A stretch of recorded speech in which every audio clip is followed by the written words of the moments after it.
as teachers, we've heard that most of the students are dropping out of school because they're not motivated. Teachers themselves are saying they're also not motivated. And Pastor David has just said that even in leadership, we need motivation. He split it well. I liked it. Any questions?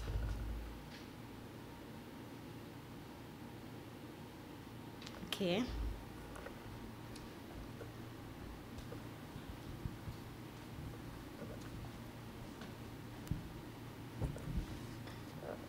I wanted that slide. Motivation in spiritual leadership is intrinsic. What does that really mean? I don't really understand what it means. Okay, thanks so much. I mean that it has to come from inside. As long as Jesus will be within you, within your heart, so you will be motivated because the relationship you have, the personal relationship between you and Jesus, will motivate you to serve him.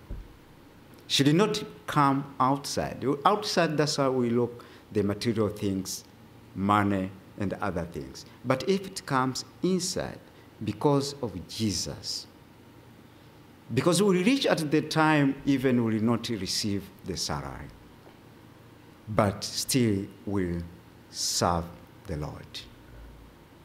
So outside, people are motivated in different way, in the secular way. But in the church, we are motivated because of Jesus. Thank you.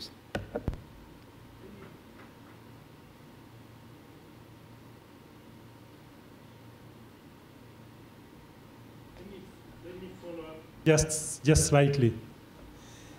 I keep confusing leadership and service because I think it's spiritual service or Christian service which has got an intrinsic motivation. But leadership, we keep bringing it up as if it's something which is separate from service. From service, you know. I get that confusion. I don't know if just me, but. Okay. There's anyone maybe want to make a comment, but what he said is true. When we are in the leadership, we tend to think that maybe it's something different. We focus in fulfilling the requirement.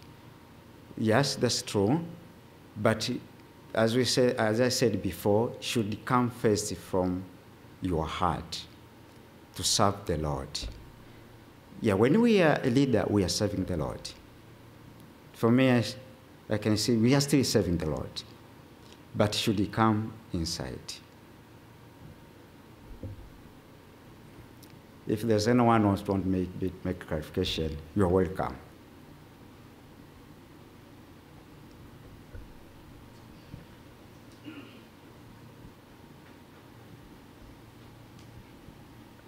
Thank you for your presentation. In one of your slides, you said that goals become obscured. And I wanted that you can comment on that. What is about leadership, Christian Adventist leadership and policies? You know, one of the documents that you find very scarcely in the internet, even in the GC website, it is the policy. You have the church manual, downloadable, you can download it. You have the Bible, you have every minute of the committees the GC has done there.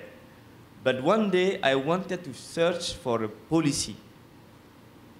I took months until Elder Afriye gave me a policy, but not from the website. So, if good leaders need to have clear goal, right and clear communication, and if we say that all the people that are in the decision process, in the committee, everywhere, but they don't have the policies. So it's not kind of some obscuration. What do you think about that? For example, I was in EdCom in the university. I've never got a policy. Usually, even in some countries in Africa, only 3% get the policy. So what about this one and the clear communication? Finally, who should get the policy? That's my question. Thank you. Thanks so much. We have a lot of people who have experience in leadership, so they will help us to answer that one. But I will try. Even me, it was my problem, Pastor. It was difficult, really, when I was pastoring, to have a policy. And I found that the policy it was in the few hands of people, especially for those who are leaders. And it was also stubborn in my mind that we don't have a right as workers to have a policy.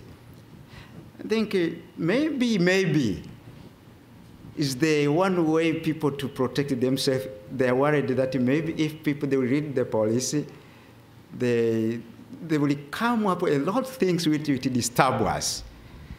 So, but I don't know, I'm not sure.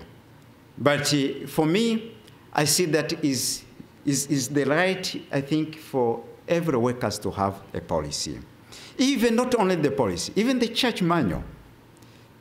There's other churches also, you find that the church manual is within the few hands of people. But it came the time now we started to see that it is important even the church member to read the church manual. You need to understand the church manual. I think should be, that's also the one way even for the church policy. Pastor, you want to comment something? I can see.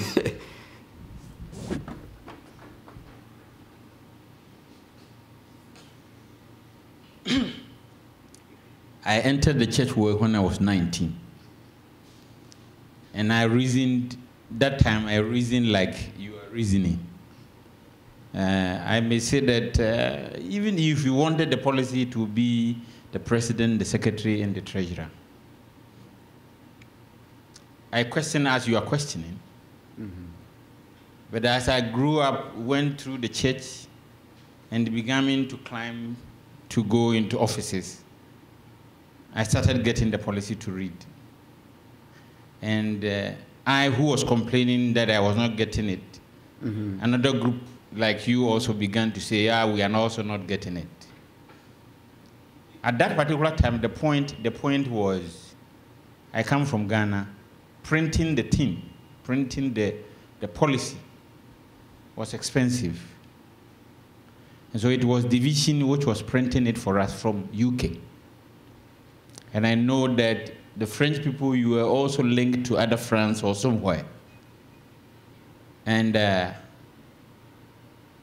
somehow, if you are printing something which the number of people you are giving it to is very small, you print once, in 10 years, you will print the other one. Because nobody wants to waste money on things like that. There's something that it must go into anybody, anyone. I have my country constitutional paper, but I don't know where I have it now.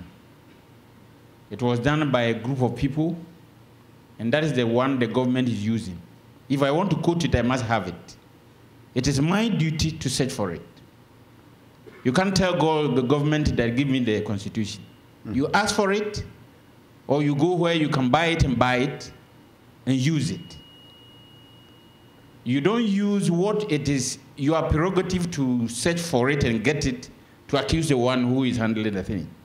For that, this particular age at my level, you enter into a work and you know that there are documents you need to see, get them, read them. Find a way to talk to whoever you have to talk to and say, I want to know the ones that belongs to me. The policy, a big one, have publishing, Sabbath school, layer TV, everything inside. Printing a book like that and giving it to people who will use it, and the other side it will not be used.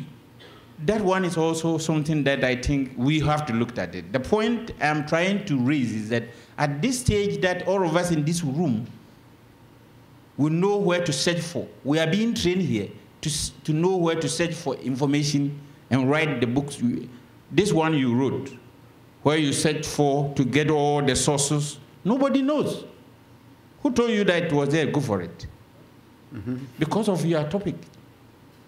So for me, the onus, the responsibility rests on us who are learning to search for the information and use whatever language we can use to get it now to get it.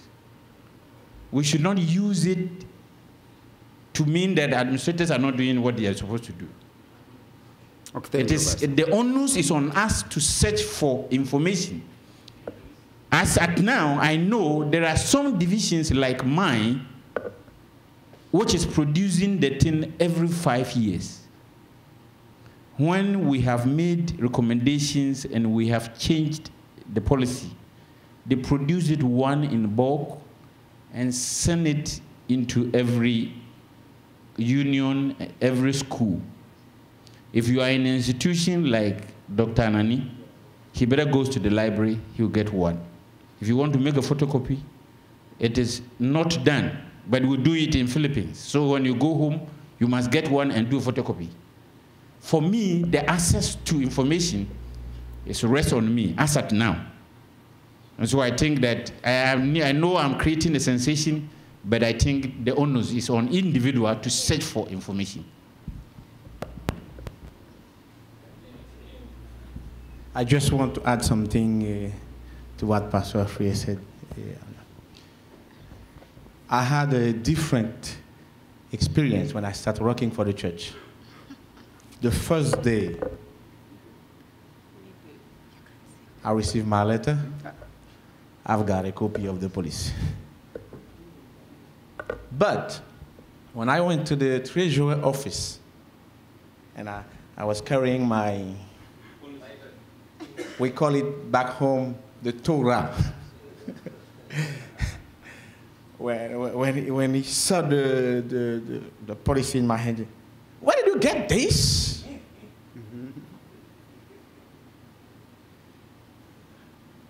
I said, is it a forbidden book? I said, no, but I know that not anyone have it. I said, okay, but I got it. And from my experience, it is difficult to distribute the policy every year because they update it every year. That means if you have a policy dating of 2005, it is obsolete. Not valid at all. Not valid at all because they already changed many things in it. And for my country, it is also a matter of money. They just order few copies of it. We had an experience. They were trying to distribute CDs and DVDs of the policies, but it was not very useful. And I consider that it is a challenge. It is a challenge. But sometimes it is just because we are thinking about money, expenses. And let me say, it was surprising for me. I was looking for something as I'm here at AIIAS, looking for a policy at the library. I couldn't find it. I couldn't find it. I asked at the library to help me, and at the end I got one at the administration office. I got one, but I couldn't find it. I don't know where it is, but as you say, it's there. But I couldn't find it myself. Okay. I don't think it is a forbidden book, but it is not. Okay. Thank you, Pastor. I think I do agree for what you have said, but also as a leader, we need also to encourage people. in the church to have the church policy. Just to be open. Let people himself maybe be a problem to him, not to from the leaders. As the leaders, we have to encourage even the church member to have the church manual, even to have the church, even work at the church policy. Nowadays, we have, for mine, like I downloaded in through the internet. You can download electronic. It does not cost anything. You just download it after 5 years, and then you download it. You go to the Adventist website, download it, and it helps it. It does not cost you anything. I think that one is something else can help you. Okay, I think we'll take three more questions. 3 more questions. That is what the program officer is telling me, and then we'll end our question session. Thank you. Yeah. When I finished my high school, I got employed in certain church organization at the field level. And then I worked there for 3 years. At the end of the time, I was sponsored somewhere at Marathon. And then I was so lacking time. So I went to the treasurer and said, sir, could you maybe, I didn't want to leave without permission. So I said, can I have 3 days break to process my documents? And then it was only then that he said, there is something what we call vacation, annual vacation. Mm-hmm. So you said you may have 3 days. But for 3 years, I have missed my vacations. So this issue, things of this nature, come in this form most of the time. But my question is different. Mm-hmm. My question is different. In the Bible, there is a place, maybe I don't know how to express it. There is a place where people say, the Bible says, let the oxen help himself, feed himself while plowing. I don't know whether the theologians you can put it. Okay, so, but now, the present theory and the practices of managing human capital is considering that the human capital, what we formerly called employees, to have equal power, equal benefit of anything happening within our organization. I have practiced that in a way that I practiced before. My friend is here, and a colleague who used to who knows me well, but we did not implement that way. Our treatment was different. But now I think what we need to consider is employees need to be considered in a very, very, very special way and a unique way as partners of an organization. But now, to the question that raised there, I have a question. The question I have is, the intrinsic and extrinsic motivations are equally important. If your inside is satisfied and the outside is not satisfied, you are not satisfied. You are not motivated. Mm-hmm. How do you look to that aspect in the area of motivation? Thank you so much. Okay. Okay, thank you. So you are answering? Okay, please be brief. Yes. My question is in line with what he has said. Emphasis is that our motivation should come from the Lord, because I have been called. Now, when I see others getting a larger chunk of tithe, for example, we have all been called. If I make an observation and ask why there is unfairness in the distribution of that which God has given us all. Maybe because I'm not in the office, I'm not getting much. Others get more because they travel here and there. If I complain, would that be seen as if my motivation is external? I'm not focusing. I have not been called in a way. What is your comment in that? Shouldn't we talk about a good salary, good allowances, simply because our emphasis should be on the intrinsic motivation from God? You want to comment, Pastor? Okay, thank you. I want to comment. Exactly the question, and I want to comment. You see, when it is boiled down to money issue, I think we better answer it as quickly as possible. They are ministers, all of them sitting here are ministers.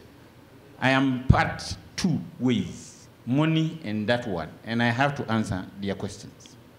Okay. The point we are raising here is that nobody will say what we are raising is not an issue. I think it is good for all of us. As I said, I started as a young guy.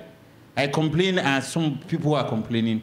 I get to a point, you get to a point and you see that maybe you are not complaining through the right channel. For me, as at now, each one of us should answer, to pose questions. Each one of us should pose questions because it is not easy, as I said. A policy which has been printed in 2005 will work between 2005 and 2010.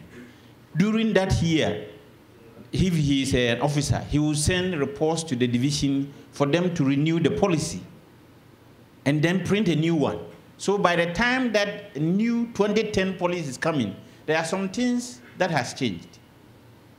And so if they are printing, they will not print the same quantity they printed 2005 because they know some people have some. My reason is that all of us should know where to search for data because they are all writing PhD question paper. And they search for information to make their paper authentic. Why don't you want to search for what you need also in addition? But that one, you think I'm holding one, and you're not holding that, you want to complain. Search for it. It is good that he said that he worked for 3 years, and nobody told him. I think that is a wrong thing. It went through me the same way. That we better maybe scan and print small ones, which are daily ones, monthly ones, that is the financial side, give it to workers, to know that these are the ones. But there are bulk one that once a while it pops up. You find, like all of us who are in an institution, please use your library. And if it is not there, tell the president, put one in the library for all of us to use. If I can't get one copy for you, I think the time is also up for us as a conference people to create a library in the conference.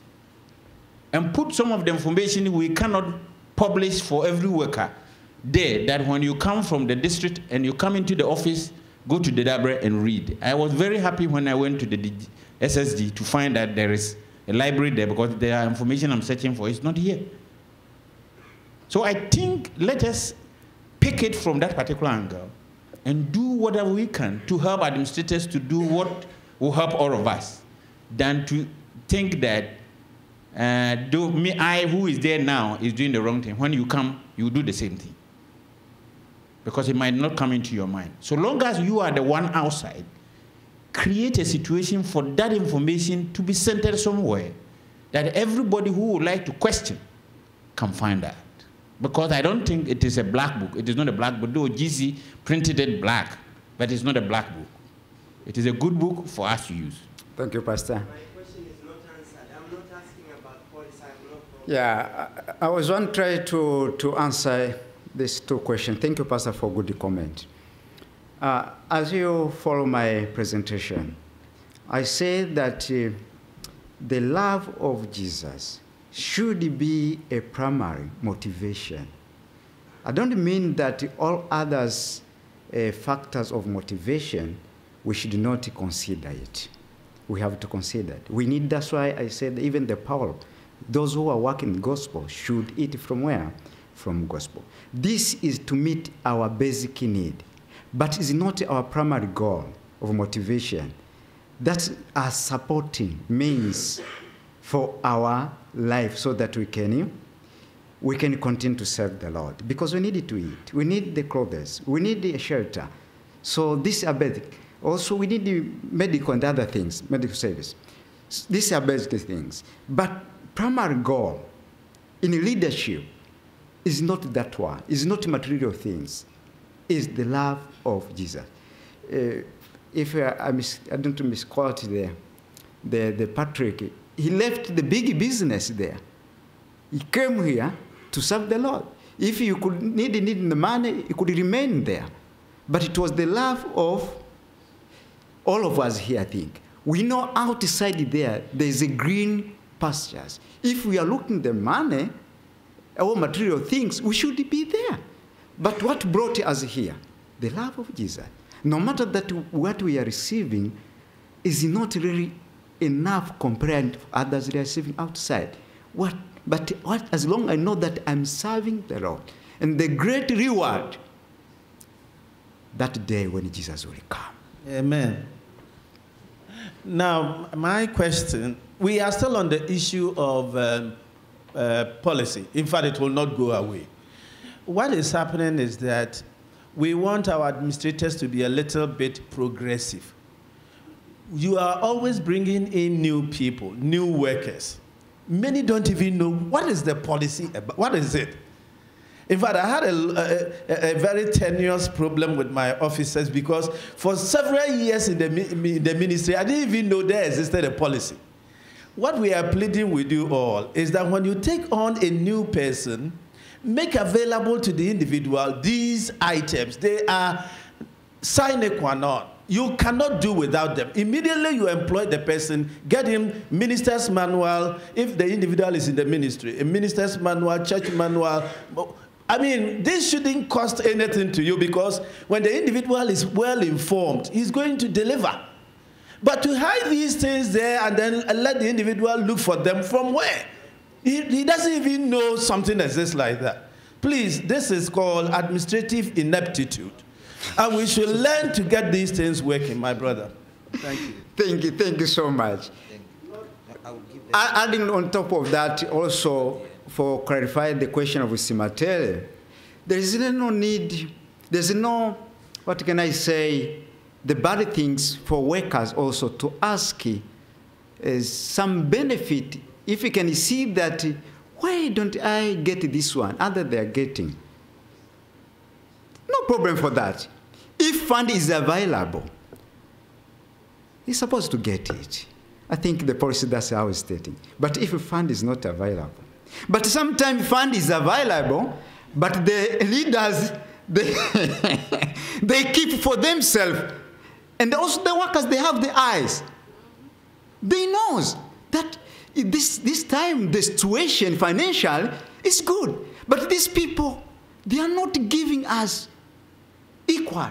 But when it comes to them, they say fund is available. But if it comes to you, fund is not available. So this, I think, also we have to balance it. Yes, this to help. I think we may not comment on it, but the point is that he has been the president before. So I will not stand here to accuse you that he sat on money. Seneke has been the president before. There isn't any way that you can say he sat on money. It is the money you are producing. That's what we are sharing. Was the floor? Okay. When you say money is not there, it's not there because some of them are there for allocated fund or trust fund. If you look in the statement and you see 100%, go and see the trust fund and go and see allocated fund. If the money is there for allocated and trust fund, we can give it to you. That's true. There's no one who is sitting anywhere to sit on money. Thank you, Pastor. I will buy a jet plane and ride, and you know that I have money. You know. Thank you so much. Thank you. I think I have the floor now. Thank you so much. I think in our church today, I think what we need is a harmonization. I was thinking maybe we are even going to have a paper, especially since we have people in the business, that would deal with the pastor, treasurer thing. I think that's even the issue of the policy. It is a problem of treasurers, especially in our church. I don't know some of you, your understanding. In many of the divisions, you can almost tell to say the people who are ruling the church today are treasurers. That's a challenge. And when I see people like Pastor Amos, who is both a pastor and a treasurer, sometimes we think, well, maybe there's hope now. Like in my conference where I'm coming from, there was a time when we went to the session and our liquidity was 1,000% plus. Meanwhile, pastors were not receiving any incentives, no nothing. We were being told, no, tighten your belts, when the treasurer himself was loosening his belt. But now we have a pastor who is also a treasurer. In that conference, this time even people outside, they call it the NAD of the division of the union, because we have allowances that people never used to think exist. Right now, as I'm talking, almost every pastor is driving. Mid-year, you are given a bonus salaries. We receive 2 bonus salaries every year, full salary in addition to your salary for the whole year. That's how it's supposed to be. I think your presentation, this is what he's saying. Wow, as the leaders, maybe the pastors, the motivation is from inside. They are working for God. When the treasurer looks at his statements, there is more money. It is his duty now to do what? To reward them for the work they are doing. But sometimes we find there are certain treasurers who will not do that. They would rather keep the money than give to people who are deserving. Okay, we'll have our last question, and then the next program will take on. Thank you for the very nice presentation this morning. Let me comment on the question of Dr. Wendo about the leadership and servant. I think our presenter have answered that rightly, but let me have some additional. To our perspective as Christian, spiritual leadership is something to do with service, but to the world is a very different one. What I'm trying to say is that the delineation between leadership and service is that those leaders we have in the church, they are bound to serve, just as Jesus has given us an example to serve. But service, even you are not a leader, you can do service, continually do service, and perhaps time will come, they will be chosen to become a leader, or perhaps it may not come to you, because leadership will be affirmed by the congregation and will be affirmed or by the church, and you will put to that certain position to lead in the church. So even you are not a leader, you can continue to serve. But leadership without, serving is not true spiritual leadership. That's what I could add to that answer. In your presentation, you have mentioned that the motivation to our work is recognition, affirmation, and reward. And certainly, it is needed for us workers that we should be recognized by our leaders what we have done. Mm-hmm. We should be rewarded of what we have done. And we need all of that. However, you have also emphasized that our motivation should not be on the external, but it should be from intrinsic motivation. That we are here as a worker of God because we really want to serve the Lord with our inmost soul. We wanted to share the gospel to people because we want them to save, and that is the very goal that we have, because we really want to, because we really love the Lord and we want to serve the Lord, and so we do this, and we even do not want to be recognized, but somehow our leaders should look into the workers, because we cannot survive with our intrinsic motivation without the salary. We cannot survive without, without meeting our needs. Otherwise, our wives or children will cry, what happened to us? So I think both needs, intrinsic and also extrinsic. But this, your presentation, it calls for church leaders, especially in the administrations, that they should be truthful in their leadership, that whatever due to the worker, it should be given to them, what is really intended for us. I think most of us have experienced that we have not read any policy, or we have not seen our benefits. Maybe after 5 years or 10 years, then we discover, oh, there is this policy, why it is not implemented? Because we have, it is sad to say, but we have some leaders in the position that didn't want us to know the policy, because we might be asking all the benefits and it will drown the, the income of the institution. But still, to me, it is not to be hid. It should be told to our workers that this is our benefits, but we cannot just give this because of our lack of funds. Considering in my context in Mindanao, we have some missionaries. I have visited just recently, a month ago, some missionaries. I went there and I really did cry, because some of our workers, especially on the Sulans, for 3 months they didn't have salary. And they are there in the Muslim area. They spend their, they risk their lives. They sacrifice some, everything just to reach the Muslim, and 3 months without salary. And I could see what happened. Here we are receiving a good salary. We are sleeping in a very comfortable place, but some of our workers didn't have even to eat. They just received some donation from the student. So to me, it calls for our leaders, this awaken us, your presentation, that our leader should be fair enough to implement what is due for all workers, regardless of who they are down in the field. Thank you. Thank you, Pastor, for your comment. Thank you so much, all of you who have participated in this discussion, and thank you so much, Dr. David, Dr. Toby. Oh, okay. I'm so sorry. This is actually the feedback and my idea of attending this African Special Forum.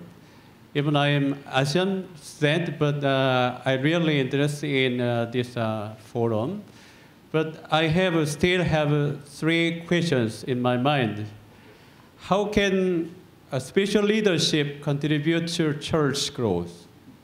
I really wanted to hear about a detailed example of church growth by using spiritual leadership in African context. But until now, I didn't hear about that. So, second one, how can we evaluate about spiritual leadership? In other words, how can we know whether leaders have a spiritual leadership or not? Or third one is, how can we distinguish especially a spiritual person and especially spiritual leadership? In other words, can we say like this, every spiritual person, people always have spiritual leadership? That is my 3 questions in my mind now. Thank you so much. Okay, thank you very much, Pastor, for those questions. Maybe those questions could go in the session for the general questions and answers, because this paper was specifically for spiritual leadership and motivation.